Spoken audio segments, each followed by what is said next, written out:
আজকে তোমাদেরকে দেখানোর জন্য চলে আসলাম যে আমার কপিলের ৮০-৯০ বছর বয়স হয়ে গেছে গা। এখন জানি না মাথার সমস্যার কারণে কি এরকম অবস্থা করে নাকি। এই যে দেখো দরজার নিচে এরকমভাবে কম্বল দিয়ে রাখে, আবার কম্বলের নিচেও আবার একটা তৈলা দিয়ে রাখছে, অথচ কিন্তু এই বাসার মধ্যে সেরকমভাবে কিন্তু থাকে না। আমার কপিলের বড় বউয়ের এখানে খাওয়া দাওয়া ওইখানেই সারাক্ষণই থাকতেছে, আর এই বাসার মধ্যে একটু একটু মনে করো রাতের ১২টা ১টা বাজলে আসে কয়েক ঘন্টার জন্য, আবার মনে করো যে চলে যায়। তারপরেও এই যে দেখো সৌদি আরবের মানুষের থাকার কি পরিবেশ।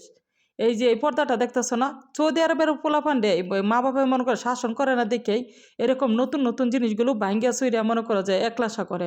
পোলাপানগুলোর মনে করো কাজের মেয়েরা একটা দাবার পর্যন্ত দিতে পারে না এই সৌদি আরবে।